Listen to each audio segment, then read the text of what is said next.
Superheroes have always had some awesome fights. Some make sense and others don't. But which ones are so ridiculous that they're dumb? Or are there any that are just plain stupid? That's what we're exploring today in the top 10 dumbest villain defeats. Let's do it. In at 10, the Joker. Mad Love is one of the most beloved episodes of Batman the Animated Series, but the story of the episode was first told in the show's tie-in comic, The Batman Adventures. The story provides an in-depth look into Harley Quinn's origins and the full extent of her relationship with the Joker. After her anniversary plans end up being thrown out the window by Mr. J, she decides there's only one way to win her Puddin's affection: capture and kill Batman. And she succeeds, but the Joker isn't happy. If anyone's going to take Batman down, it's going to be him. And so he lashes out at Harley once again, leaving him alone with the Dark Knight. The two fight, but Batman's able to use Harley's successful scheme to his advantage, taunting the Joker that she came closer than he ever actually has to killing him, and concluding the jab by calling him Puddin, which is one of the funniest things I think Batman has ever done, because, you know, he's usually like a brooding and dark hero who refuses to kill despite all of his darkness, but I mean, like, come on. He called his greatest enemy by his girlfriend's pet name,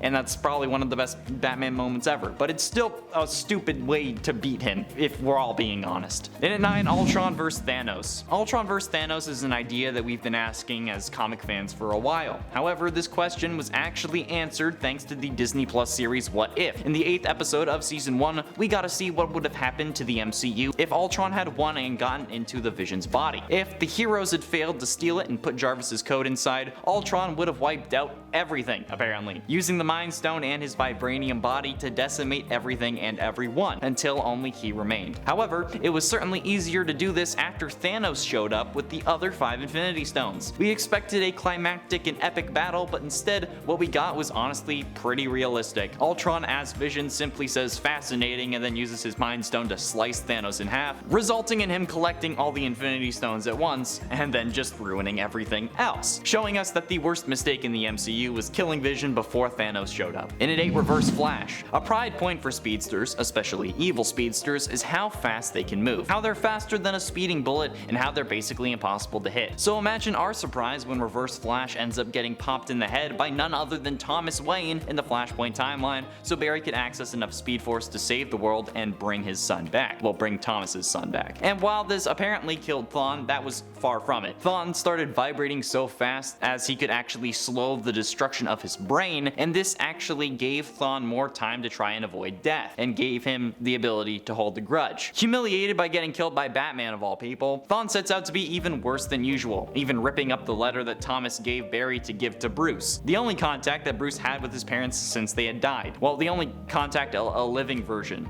had, which is absolutely brutal, okay? Batman was ugly crying. It was kind of weird. But I mean, come on, a speedster getting shot in the head? It's pretty dumb. And at 7, Thanos. Remember when Mysterio said, "Now that is an Avengers level threat"? Well, luckily he didn't say that on Earth 57780, because on that Earth, home of the Super Spidey Stories number 39 from 1979, because in those pages, against the efforts of Hellcat and Spider-Man to thwart him, Thanos attempted to seize the Cosmic Cube. However, Hellcat intervened by kicking the cube out of Thanos' grasp, inadvertently sending it into an adjacent alley where a young child stumbled upon it. Despite Thanos' persistent attempts to reclaim it though, the two heroes successfully prevented his retrieval. Consequently, it comes as no surprise that a number of heroes have risen to oppose him. However, his most humiliating setback occurred when, in these pages, he was apprehended by the NYPD. That's right, the New York Police Department captured Thanos. This particular incident may have also attributed to the fact that Thanos was brazenly flying around New York City with a helicopter emblazoned with his name, so we kind of, you know,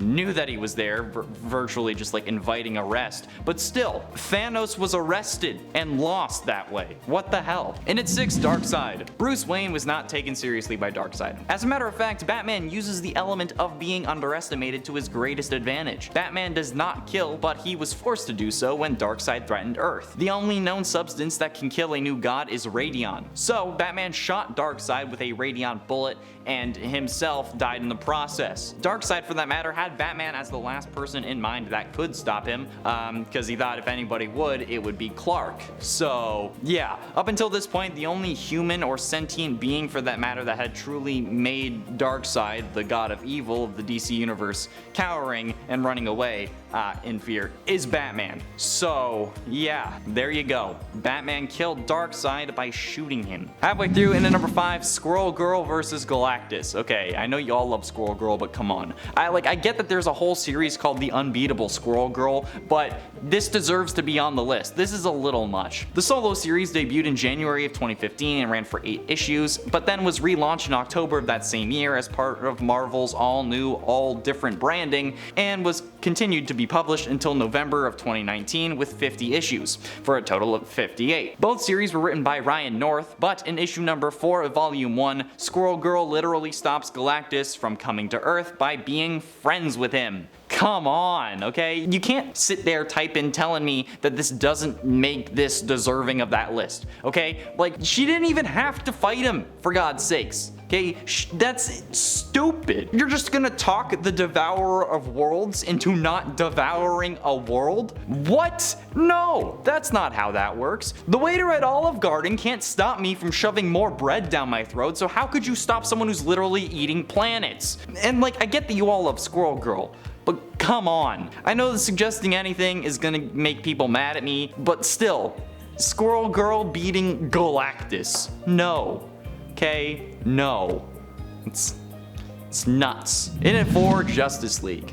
The Justice Buster Batsuit is a mech suit that's part of Batman's Fenrir Contingency, which is a suit designed to take down the entirety of the Justice League. Making its feature appearance in Batman Endgame, the Joker used his virus to warp the brains of the Justice League members at the beginning of the plot. Batman was then forced to use his Fenrir protocol to eliminate his teammates before it was too late. The suit was successful in eliminating Wonder Woman, the Flash, and Aquaman, but met an even match at the hands of Superman. After a lengthy fight, they were trading blows. Superman tore through the armor and nearly killed Bruce, which would have been realistic. Until Bruce used, and I kid you not, kryptonite chewing gum to spit in Clark's face, rendering him unconscious. Come on. Okay, like imagine waking up to learn that you passed out because Batman spit in your face. Like seriously, dude, please.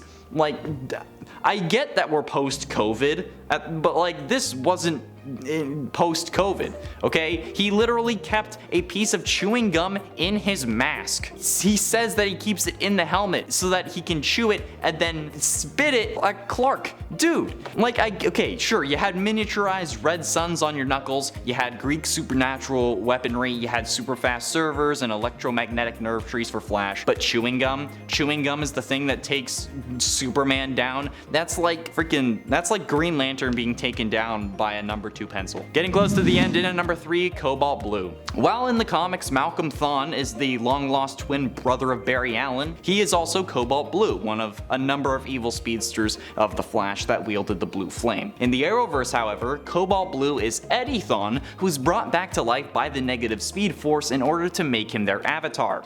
Spoiler alerts for the series finale of The Flash, by the way. Okay, you've had enough time. To erase the Reverse Flash from the timeline, Eddie shoots himself in the heart as he is a direct ancestor of the Speedster. His death created a paradox since Eddie did not leave behind any children to continue the Thawne name. So Eobard, aka the Reverse Flash, is never born. The paradox though also caused a wormhole to open up and start expanding, pulling Eddie's body into it. Then in the final season, it is later revealed that Eddie was resurrected by the Negative Speed Force in 2049 to become its new avatar. He originally worked as a scientist at Mercury Labs known as Malcolm Gilmore until he was struck by a red lightning bolt from the Negative Speed Force, mimicking Barry's origin story. However, the way his storyline ends, again, Flash season finale spoilers, is by Barry convincing him to let go of the hate and remaining the Negative Speed Force avatar. They also have a climactic battle with all of the past Speedster villains that lasts like 2 minutes and then they all disappear. So yeah, Barry literally beats the Negative Speed Force talking to Eddie. God.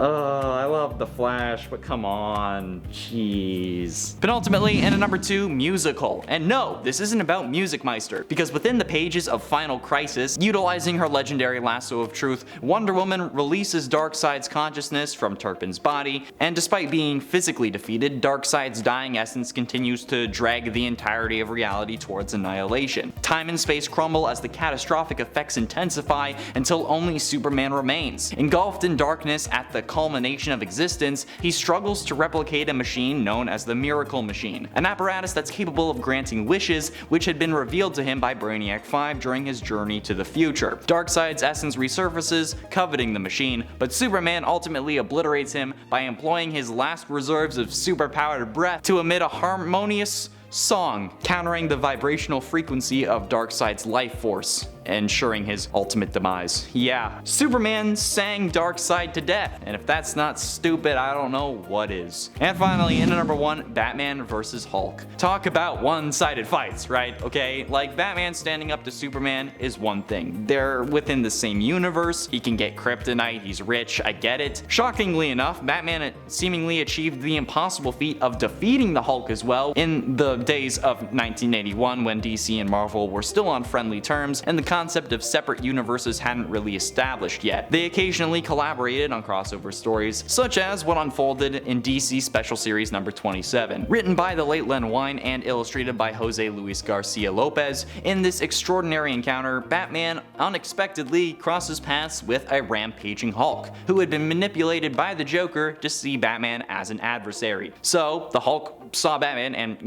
kinda got mad and attacked him because, adversary. So, Batman, recognizing his immense power, somehow evaded every single one of Hulk's blows because even one of them would kill him instantly. And then, somehow, with calculated precision, he drops a pellet of knockout gas, which disoriented Hulk, and then somehow, Batman kicked the Hulk in the stomach, which made him inhale the gas that then knocked him out. So yeah, that's right, Batman kicked the Hulk in the gut and actually made him flinch so bad he had to inhaling gas that made him pass out. Yeah, that's also pretty damn stupid, but I'm not sure. Which one is dumber, this one or Superman singing Darkseid to death? Be sure you let me know in the comments. And if you want to see more dumb things, be sure you click the video that's popping up on screen. Thanks for watching.